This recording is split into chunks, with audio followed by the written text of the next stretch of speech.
والصلاة والسلام على من لا نبي بعده.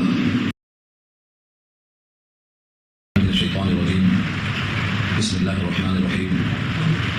إليه يرد علم الساعة وما تخرج من ثمرات من أكمامها وما تحمل من أنثى ولا تدع إلا بعلمه ويوم يناديهم أين شركائي قالوا آذناك ما منا من شهيد وضل عنهم ما كانوا يدعون من قبل وظنوا ما لهم من محيص لا يسأم الإنسان من دعاء الخير وإن مسه الشر فيئوس قنوط ولئن أذقناه رحمة منا من بعد ضراء مسته ليقولن هذا لي وما أظن الساعة قائمة ولئن رجعت إلى ربي إن لي عنده للحسنى فلننبئن الذين كفروا بما عملوا فلنذيقنهم من عذاب غليظ إلى آخر الآية.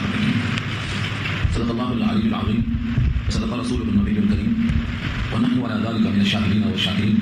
اللهم ألهمنا رشدنا وأعذنا من شرور أنفسنا. اللهم وفقنا لما تحب وترضى من القول والفعل والنية. رب اشرح لي صدري ويسر لي أمري واحلل عقدة من لساني يفقهوا قولي. آمين يا رب العالمين.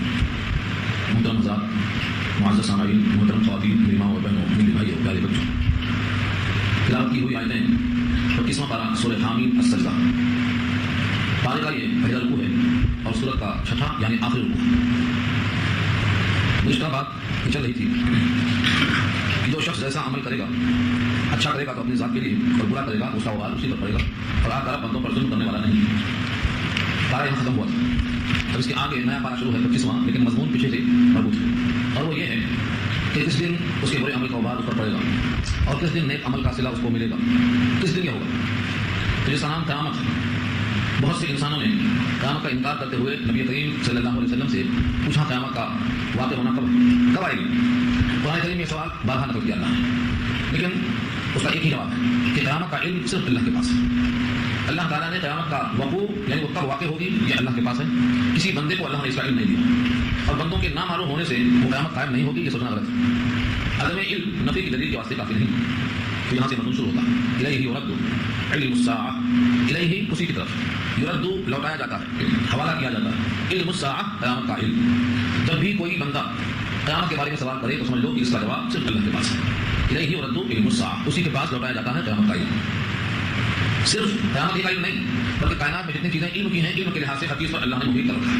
ہر چیز کو اللہ نے گھیر رکھا ہے. یہاں تک کہ وما تخرج من ثمرات من اکمامها، جتنے پھول اور پھل نکلتے ہیں، وما تخرج اور جو نکلتے ہیں، من ثمرات پھل، من اکمامها اپنے پھول سے. اکمام کیمون سے بنا.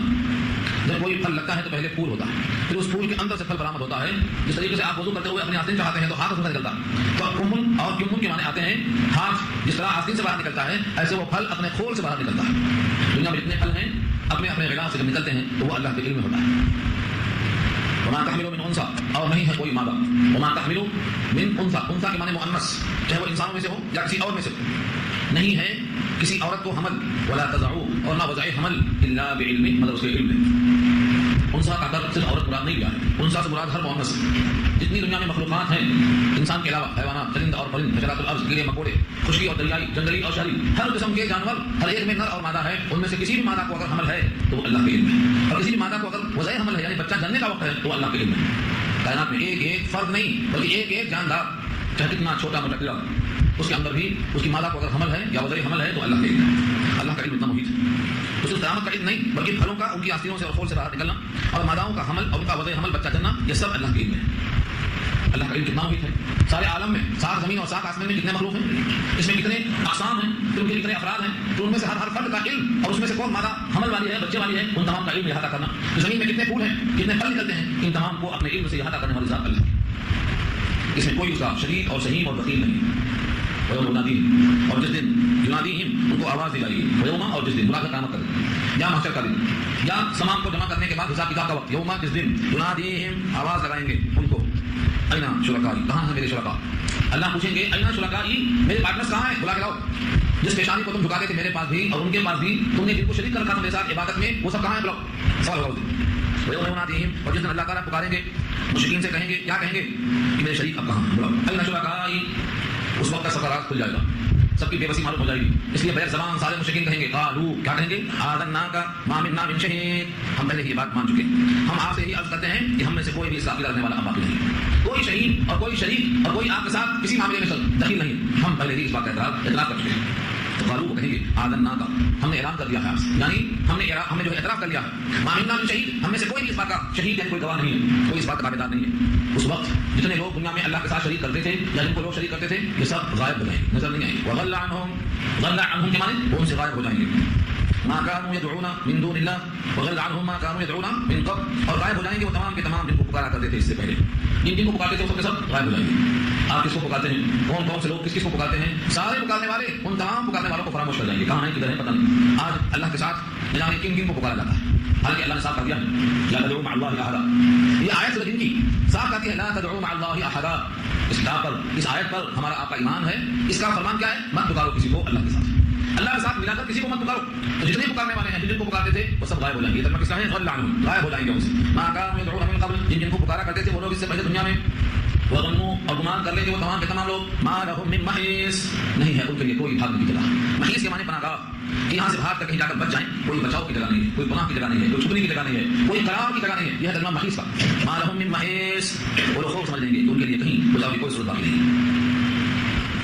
اب یہاں سے مضمون نقل ہو رہا ہے، وہ مضمون کیا ہے، وہ مضمون یہ آ رہا ہے لا يسأم الانسان من دعاء الخير، تھکتا نہیں آدمی خیر مانگنے سے، تھکتا نہیں، لا يسأم الانسان، انسان تھکتا نہیں، انسان اکتاتا نہیں، من دعاء الخير، خیر مانگتے مانگتے، خیر کی خواہش کرتے کرتے، ترقی چاہتے چاہتے تھکتا ہی نہیں، مسلسل دعا کرتا۔ دنیا میں اس کو جتنا بھی مل جائے اتنا کم ہے، دنیا کی حص میں مسلسل چاہتا ہے کہ ملتا چلا جائے۔ تو لا يسأم کا ترجمہ ہے جی نہیں بھرتا، انسان کا جی نہیں بھرتا، من دعاء الخير، خیر کو مانگتے مانگتے۔ وإن مسه الشر، اور اگر اس کو تکلیف پہنچ جائے، خیر کی ضد شر، شر کی معنی برائی پہنچ جائے، تکلیف پہنچ جائے تو نہیں چاہتا ہے وہ پہنچ جائے۔ وإن مسه الشر، اور اگر پہنچ جائے اس کو شر، فیئوس قنوط، تو آس توڑ بیٹھتا ہے، مایوس ہو کر۔ یہاں دو لفظ ہے، فیئوس نا امید، اور قنوط اللہ تعالیٰ سے بالکل آس توڑ بیٹھتا ہے، اور کسی طرف سے بھی اس کے دل میں کوئی خوشی نہیں جاتی ہے، جلدی مایوس ہو جاتا ہے۔ یہ انسان کی فطرت ہے، جب اچھائیاں ملتی ہیں تو اور مانگتا چلا جاتا ہے، اور جب تکلیف پہنچ جاتی ہے تو اپنے رب سے جلدی مایوس اور تکلیف کی وجہ سے نا امید ہو جاتا ہے، بہت زیادہ خراب ہو جاتا ہے۔ وَلَئِنْ أَذَقْنَاهُ رَحْمَةً، اور اگر ہم اس تکلیف کے بعد اس کو چکھا دیں رحمت، تکلیف کے بعد تھوڑا سا رحمت، تھوڑا سا مہربانی کر دیں، وَلَئِنْ، اور اگر أَذَقْنَاهُ، اس کو ہم چکھا دیں رحمتاً، تھوڑی سی مہربانی، منا، ہماری طرف سے، من بعد ضراء، اس تکلیف کے بعد اس کو پہنچی ہے، مسلو، اس کو تکلیف چھوٹ چکی ہے، اس کے بعد آرام پہنچ جائے، لَيَقُولَنَّ، تو کہتا ہے، کیا کہتا ہے، ھذا لی، یہ تو راحت میرے لیے ہے، یہ تو خوشی میرے لیے ہے، میں اس کا حقدار ہوں، میری صلاحیتیں، میری محنتیں، میری کوششیں اور میری صلاحیتیں، میں اس کا حقدار ہوں۔ یہ نہیں سوچتا کہ میں مستحق نہیں ہوں، اللہ نے مجھے اس کے قابل بنا دیا ہے، اللہ نے مجھے رحمت پہنچا دیا ہے، بلکہ یہ سمجھتا ہے کہ یہ میرے ہی لیے، میں ہی اس کا حقدار ہوں۔ قرآن کریم میں اس مثال میں قارون کا نام آتا ہے، قارون، سورۃ قصص پارہ 20 میں بات آئی گی، تو قارون کو دولت ملی تو کہتا تھا میری صلاحیت ہے، میرے محنت کے اور میرے علم کی بنیاد پر مجھ کو دیا ہے اللہ، میں دیا گیا ہوں اپنی صلاحیت کی بنیاد پر، انما اوتیتہ علی علم عندی، میں اس کا حقدار ہوں۔ دنیا کا کوئی انسان حقدار نہیں ہے، ہر انسان کو اللہ نے اپنے فضل و کرم سے رحمت چکھایا، لیکن بندہ سمجھتا ہے کہ میں اس کا حقدار، ھذا لی، تو میرے لیے ہے۔ اور یہ نہیں کہ نعمتوں کے بعد کہا میرے لیے ہے بس کافی ہے، بلکہ آگے سرکشی کا یہ عالم ہے، کہتا ہے وما اظن الساعۃ قائمہ، اور میں گمان نہیں رکھتا کہ قیامت قائم ہونے والی ہے۔ کہاں کی قیامت، کدھر آئے گی قیامت، قیامت کے قائم ہونے کا مجھے کوئی گمان نہیں، یقین تو بہت دور کی بات ہے، گمان بھی نہیں ہے قیامت قائم ہونے کا۔ وما اظن الساعۃ قائمۃ، اور میں نہیں گمان کرتا ہوں قیامت کو کہ وہ قائم ہونے والی ہے، میرا خیال بھی نہیں ہے سر، قیامت نہیں آئی۔ سرکشی کا دوسرا درجہ، اور تیسرا درجہ دیکھو سرکشی کا، کہتا ہے سپوز بفرض محال اگر قیامت آ بھی گئی، اب وہ تو آئے گی نہیں، اور میں مستحق ہوں، اور اگر آ بھی گئی تو جیسے مجھے یہاں خوب دولت ہے، ثروت ہے، عزت ہے، بڑائی ہے، فخر ہے، مجھے وہاں بھی ملے، تم کو وہاں بھی نہیں ملے، اس سرکشی کا اعلیٰ درجہ ہے۔ وَلَئِن رُجِعْتُ إِلَىٰ رَبِّي، اور اگر میں لوٹا دیا گیا میرے رب کے پاس، اِنَّا، بے شک، لی، ہے میرے لیے، عِندَهُ، اس کے پاس، الحسنى، الحسنى کے معنی البتہ بڑائی ہے، بہتری ہے، جنت ہے، اول تو قیامت آئی نہیں، اور آئی بھی تو میرے واسطے وہاں بھی بڑائی ہے۔ سرکشی کا تیسرا درجہ، کہاں تک پہنچا، پہلے جب خیر نہیں پہنچا تو مایوس ہو جاتا، اور پریشانی کے بعد جب رحمت آتی ہے تو کہتا میرے ہی واسطے ہے، میں ہی حقدار ہوں، اور کہتا قیامت تو قائم نہیں ہوگی، اور قائم اگر ہو بھی گی تو میں کیا کروں گا، مجھے وہاں بھی حسنہ ملے گی، مجھے وہاں بھی خیر ملے گی، یہ تمام کی تمام خوشفہمیاں۔ اس کے جواب میں اللہ نے کیا فرمایا، فَلَنُنَبِّئَنَّ الَّذِينَ كَفَرُوا بِمَا عَمِلُوا، فَلَا، فا کے معنی تو، اور لام زبر لام تاکید کے لیے ہے، فَلَنُنَبِّئَنَّ، نبّأ يُنبِّئُ کے معنی آتے ہیں خبردار کرنا، بتلا دینا، جتلا دینا، ہم ضرور بتلا دیں گے ان کو جنہوں نے کفر کیا ہے، بما عملوا، جو انہوں نے کیا ہے عمل، ان کے عمل کو ہم آشکارا کر کے ان کے سامنے رکھ دیں گے کہ تمہارا عمل یہ ہے، تم اس کے حقدار ہو، جس کے حقدار ہوگے۔ وَلَنُذِيقَنَّهُمْ، اور ان کو ہم ضرور چکھائیں گے، من عذاب غلیظ، عذاب، عذاب کو بولتے ہیں عذابی، تو تم بولتے ہو، اور غلیظ عذاب کی صفت ہے، سخت عذاب، بڑا عذاب۔ یہ سب کیوں ہوگا، اس لیے کہ دنیا میں رہ کر قیامت کا یقین نہیں تھا، اور قیامت آئے گی بھی تو ہم کو حسنہ ملے گی، یہ خوشحالی تھی، حالانکہ کفر کے بدلے میں جنت نہیں ملتی، کفر کے بدلے میں سزا ملتی ہے، اب اس کو ہم بتا دیتے ہیں۔ اور انسان کا حال یہ ہے، جو انسان پر ہم نعمتیں برساتے ہیں، تو نعمتوں کے اندر رہ کر شکریہ ادا کرنے کے بجائے کیا کرتا ہے وہ وَإِذَا أَنْعَمْنَا عَلَى الْإِنسَانِ، اور جب ہم آدمی کو نعمتیں عطا کرتے ہیں، انعمنا انعام کیا ہم نے، ماضی ہے لیکن اذا داخل ہوا ہے تو معنی مستقبل کا ہوگا یا پھر حال کا، اور جب ہم آدمی کو نعمتیں عطا کرتے ہیں اعرض، اعراض کر جاتا ہے، اعراض کے معنی منہ پھیر لینا۔ سکھ میں اللہ یاد نہیں آتا جتنا دکھ میں یاد آتی، دکھ میں اللہ کو جتنا یاد کرتا ہے بندہ، سکھ میں اتنا یاد نہیں کرتا۔ کبیر داس نے ایک موقع پر کہا تھا کہ اگر کبھی دکھ نہ آئے، ہمیشہ سکھ ہی سکھ رہے تو اللہ کو کوئی یاد نہیں کرے گا۔ دکھ میں اللہ اللہ جتنا آدمی کرتا ہے، سکھ میں اتنا کوئی نہیں کرتا۔ کبیر داس کہتا ہے ہاں دکھ میں سمرن سب کریں، سکھ میں کرے نہ کوئی، دکھ میں سمرن سب کریں اور سکھ میں کرے نہ کوئی، جو سکھ میں سمرن کریں تو دکھ کرے کوئی۔ اگر اللہ کو جس طرح مصیبتوں میں یاد کرتے ہیں، اگر خوشیوں میں یاد کر لیں تو دکھ کا موقع ہی نہ آئے۔ لیکن انسان کی فطرت ہے، جب مزے آ جاتے ہیں تو بولتا ہے مزہ تو ہم کو خود ملا ہے، ہماری صلاحیت، ہماری خوبی، ہماری بڑائی، ہماری خاندانی کیفیت، ہم تو بڑے نوازے ہوئے خاندان سے ہیں۔ یہ دماغ میں عقل نہیں کہ حقیر قطرے سے بنے ہوئے انسان ہیں۔ دنیا میں سب سے حقیر چیز کیا ہے؟ مٹی، حقیر ہے مٹی ہے۔ توازن میں سب سے حقیر چیز مٹی ہے۔ اس اللہ نے مٹی سے پیدا کر کے بھی سب سے اشرف بنا دیا اور ہمیں ان نعمتوں کا خطا بنا دیا۔ یہ دماغ میں نہیں آتا۔ انسان کے اندر توازن زیادہ ہونا چاہیے، کیوں؟ اس کا جو بیس ہے وہ مٹی ہے، اور مٹی میں کیا ہے؟ عاجزی۔ مٹی پر پاؤں رکھ کے مسل دو، مٹی برداشت کرتی ہے، عاجزی ہوتی ہے، فروخت نہیں ہوتی۔ اس مٹی سے بنا ہوا انسان وہ جو نعمتیں پاتا ہے تو مکر جاتا ہے، اللہ سے بغاوت کر بیٹھتا ہے، اس کے لیے بغاوت پسند نہیں۔ آسانی اللہ کی طرف جو ملتی ہے، یہ نعمتیں ہیں، ان کا شکریہ ادا کرنے کے بجائے اعراض کر جاتا ہے۔ اعراض کرنا کس کو بولتے ہیں؟ منہ پھیرنا، نہ پہچاننا۔ ایسا معلوم ہوتا ہے کہ ہمارا ان سے کوئی تعلق ہی نہیں ہے، ایسا بیگانگی کا اظہار کر رہے ہیں۔ ہمارے احکام سے، ہماری کتاب سے، ہمارے رسول سے، ہماری آواز پر لبیک کہنے کے بجائے اعراض کر جاتے ہیں، ہمارے احکام سے منہ موڑ لیتے ہیں۔ وَإِذَا أَنْعَمْنَا عَلَى الْإِنسَانِ أَعْرَضَ، اور جب ہم انعام کرتے ہیں انسان پر اعراض کر جاتا ہے۔ وَنَأَىٰ بِجَانِبِهِ، اور منہ موڑ لیتا ہے اور کروٹ پھیر لیتا ہے۔ نہ کے معنی آتے ہیں دور ہو جانا، بجانبه کروٹ، اپنی کروٹ کے ساتھ دور ہوتا ہے، مطلب کروٹ پلٹا لیتا۔ پہلے آدمی چہرے کو پھیرتا، اس کے بعد اور زیادہ کرواہٹ ہے تو پورا کا پورا ٹرن ہو جاتا، پھر جاتا۔ یہ ہے نا بجانبه، اپنے کروٹ کو لے کر بدل جاتا ہے۔ پہلے تو آپ سے اعراض کرے گا اپنے چہروں سے، اس کے بعد نعا بجانبه، اپنے کروٹ لے کر پھیر لے گا توجہ۔ یہ نعمتوں میں ہے، اور جب اس نعمت کے بعد پھر ذرا پکڑ لیتے اس کو، بیماری میں پکڑ لیے، ذرا یاد دلانے کے لیے تماچا دے دیے، یہ انسان کیا کرتا ہے؟ وَإِذَا مَسَّهُ الشَّرُّ، اور جب اس کو شر پہنچ جاتا ہے، شر کے معنی بری چیز جو طبیعت کو ناگوار ہے۔ شر حالانکہ ہر شر نہیں ہوتا، بلکہ کبھی کبھی شر میں خیر ہوتا۔ قرآن نے کہا ہے عسیٰ أن تکرہوا شیئا وہو خیر لکم وعسیٰ أن تحبوا شیئا وہو شر لکم۔ تم کبھی کبھی کسی چیز کو اچھا سمجھتے ہو، تمہارے حق میں وہ بری ہے، اور کبھی کبھی تم برا سمجھتے ہو، تمہارے حق میں وہ اچھی ہے، تم وہی کرو۔ تو شر کے معنی آتے ہیں جو انسان کے نفس کو نہ بھائے، شر ہو۔ انسان کیا چاہتا ہے؟ جو اس کا جی چاہتا ہے، اور جی کیا چاہتا ہے؟ لذتیں، فرحتیں، سرور چاہتا ہے۔ تو جب لذت کے خلاف کوئی تکلیف کی چیز آتی ہے تو اس کو شر کہتے ہیں۔ جیسے ہی شر پہنچا فذو دعاء عریض، بس وہ ہے لمبی چوڑی دعا کرنے والا۔ فا کے معنی تو ارزو مانے والا، اور دعا کے معنی پکارنا، اور عریض کے معنی چوڑی دعا۔ اللہ نے کہا لمبی دعا، کیا کہا؟ چوڑی دعا۔ کیوں کہا چوڑی دعا؟ بتانے کے لیے جب انسان کو تکلیف پہنچتی ہے تو وہ دعاؤں میں چوڑائی کرتا ہے، وہ لمبی چوڑی دعا کرتا ہے۔ تو لمبائی کو بیان کرنے کے لیے چوڑائی کو لمبی کہا ہے اللہ نے۔ دعائیں عریض بنا ہے عرض سے، اور عرض کہتے ہیں طول کے مقابل جو چوڑان ہوتی ہے اس کو عرض کہتے ہیں۔ کسی بھی چیز کی چوڑائی کے مقابلے میں لمبائی زیادہ ہوتی ہے، کسی بھی چیز کی چوڑائی اس کی لمبائی کے مقابلے میں کم ہوتی ہے۔ آپ نے خود قرآن کریم میں سنا ہوگا، اس جنت کی طرف دوڑو جس کی چوڑائی آسمان اور زمین کے برابر ہے۔ سابقوا الی مغفرۃ من ربکم وجنۃ عرضها السماوات والارض، اللہ کی جنت اور اللہ کی مغفرت کی طرف دوڑو جس کی چوڑان ساتوں آسمان ساتوں زمین کے برابر ہے۔ کیوں کہا یہ؟ جب جنت کی چوڑان اتنی ہے تو لمبائی کتنی ہوگی؟ یہ بتانے کے لیے، کیونکہ انسان کے دماغ میں جو چیز پیمانے کے طور پر ہے اس سے آگے وہ سوچ نہیں سکتا۔ اتنا جانتا ہے کہ چوڑائی کے مقابلے میں لمبائی زیادہ ہوتی ہے، اتنا جانتا ہے۔ تو اللہ نے کہا اللہ کی جنت کی چوڑان ساتوں آسمان ساتوں زمین کے برابر ہے، اور برابر نہیں کہا، لفظ برابر نہیں ہے، کیا کہا؟ عرضها السماوات والارض، اس کی عرض ہے آسمان ساتوں آسمان، تو لمبان کتنی ہوگی اندازہ کرو۔ تو یہاں بھی کہا فذو دعاء عریض، جب اس کو تکلیف پہنچ جاتی ہے تو وہ ہو جاتا ہے چوڑی دعا والا۔ جب دعا چوڑی ہے تو لمبی کتنی ہوگی؟ اس مراد کوئی یہ مت سمجھو کہ تکلیف میں دعا لمبی نہیں کرنا چاہیے، ہاں لمبی دعا کرنا منع نہیں ہے، چوڑی دعا کرنا منع نہیں ہے، بلکہ یہ شخص لمبی چوڑی دعا کرنے پر معطوف ہو رہا ہے ایسا نہیں سمجھنا، بلکہ یہ شخص دنیا کے لیے دعا کرتا ہے، اب بھی اللہ کے قریب میں ہوا ہے، اب بھی جو دعا کرتا ہے اس پریشانی کو دور کرنے کے لیے دعا کرتا ہے، اپنے مالک سے قریب ہونے کی اب بھی تمنا نہیں ہے اس کو، یہ ہے سب تکلیف کی بات۔ وضو دعائیں نہیں لا رہا تو لمبی چوڑی دعا کرتا ہے تاکہ تکلیف دور ہو جائے، بس تکلیف دور ہونے کے بعد میں پھر وہی کمائی۔ تو اللہ فرماتے ہیں جب اللہ کی طرف سے رحمت آتی ہے تب تو اعراض کرتا ہے، اور جب تکلیف آ جاتی ہے تو چوڑی دعائیں کرتا ہے، اور چوڑی دعائیں کرنے کے سلے میں جب اللہ تکلیفوں کو دور کر دیتے ہیں تو وہی کمائی جاتا ہے، یعنی کہ اب بھی اس کو اپنے مالک کے ملکیت کا احساس نہیں ہوتا، اب بھی وفادار بندہ بننے کے بجائے جہاں ہے اسی انداز میں پڑا ہوا ہے۔ قل ارأيتم إن كان من عند الله ثم كفرتم به من أضل ممن هو في شقاق بعيد۔ اس آیت میں بہت بڑا چیلنج ہے کہ جو لوگ اللہ کی کتاب سے دور ہیں یہ سمجھ کر کہ یہ کتاب اللہ کی ہے ہی نہیں، ان بندوں سے خطاب کیا گیا ہے اے نبی صلی اللہ علیہ وسلم، آپ ان سے کر دیجیے، قل فرما دیجیے ارأيتم بھلا بتاؤ تو صحیح ان كان من عند الله، اگر وہ کتاب اللہ کے پاس سے ہے ثم كفرتم به، پھر بھی تم نے اس کتاب کا انکار کیا، اگر وہ کتاب، اگر وہ فرمان، اللہ کے نبی کا ارشاد، اگر یہ سب اللہ کی طرف سے ہے اور تم نے پھر بھی اس کا انکار کیا، تو آپ بتاؤ گمراہی میں کون ہے؟ گمراہی میں کون؟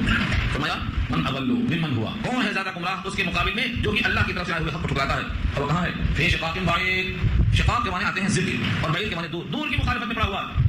کوئی شخص قرآن کریم کی مخالفت کرتا ہے اور وہ حقیقت میں اگر یہ بات معلوم ہو جائے کہ یہ کلام جس کی مخالفت کرتا ہے یہ اللہ کا بھیجا ہوا ہے اور پھر بھی وہ مخالفت کرتا ہے، تو اس دل میں جو مخالفت کرتا ہے وہ اللہ کے کلام کی، بھلا بتاؤ کہ اس مخالفت کرنے والے سے بڑا گمراہ اور کون ہو سکتا ہے؟ یہ اللہ سوال کیا ہے اور نبی سے کہوایا. پھر دیکھو اس کو، یہ کفار قریش ہے. بلا بتاؤ تو صحیح، قل اے نبی آپ فرما دیجئے، بلا بتلاؤ تو صحیح، ان کان من عند اللہ، اگر یہ قرآن خدا کے یہاں سے آیا ہوا، ثم پھر کفرتم به، تم نے اس کا انکار کیا، اس کو ماننے کو تیار نہیں. من اضل، تو کون ہے زیادہ گمراہ؟ انکار کرنے والے یا پیش کرنے والے؟ مخالفت کرنے والے یا اس کو فالو کرنے والے؟ بتاؤ من ہوا اضل. سوال کیا اللہ نے. من اضل ممن هو في شقاق بعید، کون زیادہ غلطی میں ہوگا، کون زیادہ گمراہ ہوگا؟ جو شخص مخالفت میں پڑا ہوا ہے وہ یا اس کو پیش کرتا ہے. ظاہر بات ہے کہ جو مخالفت کرتا ہے وہ گمراہ ہے اور جو پیش کرتا ہے وہ اللہ کا پیغمبر ہے. اسی وجہ سے کہا گیا ہے کہ ان کی گمراہی ہے. اور آج کائنات میں یہ بات ثابت ہو چکی ہے، قرآن اللہ کا کلام ہے. کیوں؟ کیونکہ آج 1431 برس ہو گئے کسی نے اس چیلنج کو قبول نہیں کر لیا. اگر یہ کلام اللہ کا نہیں ہے، انسانوں کا ہے، تو سارے انسان مل کر 3 آیتیں بنا کر لے آؤ. صرف 3 آیتیں. سارے دنیا کے انسانوں کو چیلنج ہے اور ایک دن کا نہیں ہے. 1431 سال گزر گئے، ہزاروں عربی جاننے والے ہیں، کروڑوں انسان مخالفت میں لگے ہوئے ہیں. یہ چیلنج قیامت تک کے واسطے ہے. اگر یہ اللہ کا کلام مانتے ہو تو قبول کر لو، اور اگر سمجھتے ہو کہ کلام انسان کا گڑا ہوا ہے تو اس جیسی 3 آیتیں کیوں نہیں پیش کر دیتے؟ اب بھی قرآن کی مخالفت کرتے ہو تو پھر مخالفت کرنے والے گمراہ ہیں یا پیش کرنے والے گمراہ؟ دیکھو اب یہاں سے انسان کو اللہ نے سمیٹ کر پیش کر دیا کہ دیکھو اگر تم کو واقعی سنجیدگی کے ساتھ دلائل دیکھنا ہے تو ہم تم کو دکھائیں گے. 2 جگہ دکھائیں گے خاص طور سے. سنریہم آیاتنا فی الآفاق. سنریہم جو سین ہے وہ عن قریب کے معنی میں ہے، اور نریہم ہم ان کو دکھائیں گے. کیا دکھائیں گے؟ آیاتنا، ہماری نشانیاں.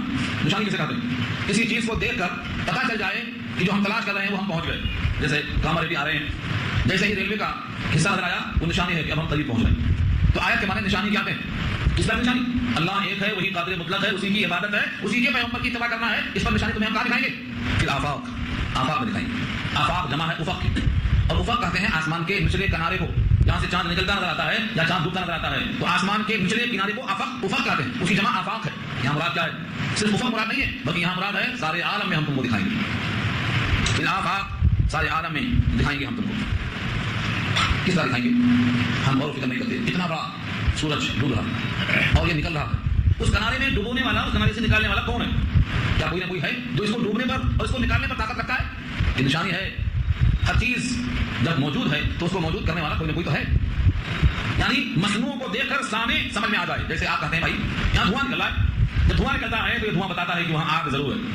دھواں کو دیکھ کر آگ کا علم یہ علامت ہے، یہ نشانی ہے. سورج ڈوب رہا ہے تو ڈبانے والا کوئی نہیں، سورج نکل رہا ہے نکالنے والا کوئی نہیں، چاند نکلتا ہے اور ڈوبتا ہے نکالنے والا کوئی نہیں. آفاق میں ہم دکھائیں گے نشانی ہماری. بادلوں سے نچوڑ کر پانی برساتے ہیں، برسانے والا کوئی نہیں. زمین سے ہم غلہ اگاتے ہیں، اگانے والا کوئی نہیں. تمہاری مرضی کے مطابق، تمہارے ہی جنس سے، تمہاری ہی تسکین کی خاطر ہم مخلوق کو پیدا کرتے ہیں، کیا پیدا کرنے والا کوئی نہیں. اللہ تعالیٰ نے انسانوں کو سارے عالم میں نشانیاں رکھی سمجھانے کے لیے. یہی یہاں پر آیا سنریہم آیاتنا فی الآفاق وفی انفسہم، ہم قریب ان کو اپنے قدرت کی نشانیاں ان کے گرد و نواح میں بھی دکھائیں گے اور خود ان کی ذات میں بھی. وفی انفسہم، وفی انفسہم، انفس جمع ہے نفس بھی، ان کی ذات میں ہم دکھائیں گے. ذات بھی کے ساتھ دکھائیں گے. سارے انسان کسی اور کو نہ دیکھیں، اپنے جسم کو دیکھیں. انفس جمع ہے نفس کی، ذات ان کے جسم میں ہم دکھائیں گے. کیسا دکھائیں گے؟ ایک حقیر قطرہ ہے، 9 مہینے کے بعد بہترین بچہ ہے. کس کا تقریر ہے یہ؟ وہ بچہ 9 مہینے کے بعد ماں کے پیٹ سے باہر آتا ہے، اس کے مسوڑے نہیں ہیں، ہونٹ سیکھتا، ہونٹ چلاتا ہے، دودھ پیتا، روتا، دیکھوں سکھاتا. اور تو بچپن کی بات ہے، آہستہ آہستہ بچہ نو شباب ہے. اس کے جسم کے اندر سر سے پاؤں تک ایسی ایسی رگیں ہیں، نازک رگیں. ان رگوں کے اندر خون دوڑانے والا کون ہے؟ اور زندگی بھر آپ اپنی مٹھی کو کھولتے ہیں اور بند کرتے ہیں، ہاتھوں کو کھولتے ہیں اور فولڈ کرتے ہیں، چلتے ہیں اور پھرتے ہیں، بیٹھ کے اٹھتے ہیں. اس میں جو اسپرنگ لگی ہے اگر لوہے کی ہوگی تو گر جاتی ہے، لوہا بھی گر جاتا. لیکن باریک باریک جو رگیں ہیں انگلیوں کی پوروں میں، پیروں کی ہڈیوں کے ساتھ جو رگیں لگی ہیں جس کو ہم مسلس کہتے ہیں، کون ہے وہ قدرت جو ان کو اتنے بڑھاپے کے باوجود بھی باقی رکھتی ہے؟ اللہ نے ساری کائنات کی مثال جسم میں دیا ہے. انسان کو عالم اصغر کہا جاتا ہے. عالم اصغر جو سارے عالم میں ہے وہ تمہارے جسم میں جان دیا اللہ. اور اس کی تفصیل جانے کا وقت نہیں ہے، لیکن اتنی سوچو، باقی باتیں سوچ لو کیونکہ آپ تو بہتر سوچ سکتے ہیں. سارے عالم میں جو زمین ہے، زمین یہ انسان کا جسم ہے. اس میں جو پہاڑ ہیں، جن پہ درخت ہیں، یہ انسان کا سر ہے. اس کے اندر جو پانی کی نالیاں ہیں، سارے عالم میں جو پانی کی سپلائی ہوتی ہے وہ جسم کے اندر کی رگیں ہیں. اس طرح سے آپ ایک چیز پہ غور کرتے چلے جاؤ تو عالم میں جو چیزیں ہیں وہ آپ کے جسم میں، سارے عالم کی چیزیں. اور اس کی مکمل تفصیل کرنے کے لیے اکابرین نے بہت ہی بہترین تفصیل کی، بہت بہترین باتیں بتائیں. اور کچھ نہیں سوچ سکتے ہو تو اتنا تو سوچ سکتے ہو کہ کھاتے پیتے ہو ایک راستے سے اور نکلتا ہے 2 راستے سے. کون ہے وہ قوت جو ان کو تخیل کر کے الگ الگ کر دیتی ہے؟ اور جسم کے لائق جو مفید حصہ ہے وہ جسم میں روک لیتی ہے، جو ناکارہ خزنہ ہے وہ نکلنے میں مجبور کر دیتی ہے. کون ہے وہ حرکت کرنے والی طاقت؟ دہال، کلیجہ، دل کس کے حکم سے چل رہا؟ جسم کو تازہ کون سپلائی کون کرتا؟ آپ کے پھیپھڑے میں تازی ہوائیں کون ڈالتا؟ تو سارے عالم کو نہیں، خود تمہارے جسم میں دیکھو ہماری طاقت تمہارے جسم میں کار فرما. یہ فرمایا اللہ سنريهم آياتنا في الآفاق، ان قریب ہم دکھائیں گے ہماری قدرت کی نشانیاں سارے عالم میں. آفاق افق جمع ہے، سارے عالم کو بولتے ہیں. آفاق ہا کردیدہ ہم، سارا جہان کے لیا میں نے. آفاق ہا کردیدہ ہم، شہر بتا ورزیدہ ہم. تو آفاق استعمال کیا ہے سارے جہان کے لیے. جہان میں چلو پھرو دکھائی دے گی اللہ کی قدرت. اگر ایک اللہ کو ماننے کے لیے اتنے دلائل ہیں تو نہ ماننے کے لیے کچھ تو چاہیے. لیکن عام طور سے لوگوں کے پاس کچھ بھی نہیں ہے، کوئی دلائل نہیں لوگوں کے پاس. اللہ نے پیغام دے دیا سنريهم آياتنا في الآفاق وفي أنفسهم حتى يتبين لهم أنه الحق. یہاں تک کہ واضح ہو گیا ان کے لیے کہ وہی حق ہے. یعنی اتنے دلائل تمہارے جسم میں ہیں، اتنے دلائل سارے عالم سارے آفاق میں ہیں کہ اگر تم نے اس پر غور کر لیا تو تم پر حق واضح ہو جائے گا. حتى يتبين لهم أنه الحق، کہ بے شک وہی حق ہے اور حق کا بھیجا ہوا یہ کلام ہے. سچی بات یہی ہے کہ انسان کے جسم میں اور انسان جس کائنات میں بستا ہے وہاں دلائل بہت موجود ہیں. اسی کو اللہ نے یہاں پیش کیا ہے. سنريهم آياتنا في الآفاق وفي أنفسهم حتى يتبين لهم أنه الحق أولم يكفي بربك أنه على كل شيء شهيد. کیا آپ کا پروردگار کافی نہیں ہے؟ اولم یکفی بربک، کیا آپ کا پروردگار کافی نہیں ہے؟ تمام طریقے سے تمہارے دل میں اطمینان ڈالنے کے لیے، مشاہدات کرانے کے لیے، دلائل پیش کرنے کے لیے اللہ کافی نہیں ہے؟ اولم یکفی بربک انہ علی کل شیء شہید، کہ وہ ہر چیز کو دیکھ رہا ہے، ساری کائنات کو اللہ دیکھ رہا ہے. اللہ کا شہید ہونا کیا بندے کے واسطے کافی نہیں ہے؟ الا انہم فی مریۃ من لقاء ربہم الا انہ بکل شیء محیط. الا آگاہ رہو، توجہ کے ساتھ دیکھو. الا کے معنی آگاہ رہو. انہم بے شک وہ کافر جو قرآن کے منکر ہیں، فی مریۃ من لقاء ربہم، اپنے رب کی ملاقات کے بارے میں شک میں. فی مریۃ، مریا کے معنی شک، من لقاء ربہم، اپنے رب کی ملاقات کے بارے میں شک میں پڑے ہوئے ہیں. الا انہ بکل شیء محیط، آگاہ ہو بے شک ہر چیز کو اللہ گھیرے ہوئے، ہر چیز کو گھیرے ہوئے. زمین اور آسمان کے درمیان جتنی چیزیں ہیں ذرے ذرے کو اللہ نے گھیر رکھا ہے. کوئی چیز اللہ کے احاطہ علم اور احاطہ قدرت اور احاطہ مشیت سے باہر نہیں ہے. ہر چیز کو اللہ نے گھیر رکھا ہے. اس لیے انسان کو چاہیے کہ حق کی مخالفت کرنے کے بجائے حق سے جڑ جائے، حق کا بھیجا ہوا فرمان قبول کر لے، اور جب تک حیات باقی ہے اپنے مالک کا وفادار بن کے باقی رہے. اللہ سے ملاقات میں جو شک ہے اس شک کو دور کر لے. کیسے شک کو دور کر لے؟ شک کا دور کرنا آسان نہیں ہے، لیکن اگر چاہے تو شک دور ہو سکتا ہے. شک ضد ہے یقین کی. جب یقین آتا ہے تو شک چلا جاتا ہے، اور جب یقین نہیں ہوتا ہے تو شک باقی رہتا ہے. جب دلائل کو دیکھے گا، سورج کو نکلتا ہوا دیکھے گا، سورج کو ڈوبتا ہوا دیکھے گا، پانی کو برستا ہوا دیکھے گا، غلے کو نکلتے ہوئے دیکھے گا، تو نکالنے والے کا یقین دل میں آنا اس طریقے سے آہستہ آہستہ غور و فکر کرے گا تو شک دور ہو جائے گا اور اللہ کی قدرت کا یقین آ جائے گا. اور جب اللہ قادر ہے تو زمین سے جس طرح غلہ نکالنے پر قادر ہے، مردوں کو بھی نکالنے پر وہ قادر ہیں، تو پھر سے پیدا کرنے پر یقین پیدا ہوگا. اس طرح یقین آئے گا اور شک جائے گا، شک چلا جائے گا. یہ اللہ کی شان ہے. یہاں پر اللہ تعالیٰ نے ہمیں پیش کیا کہ دلائل میں غور و فکر کرو. الحمدللہ سورہ حامیم مسجدہ یہاں مکمل ہوئی. دعا کر لیجیے.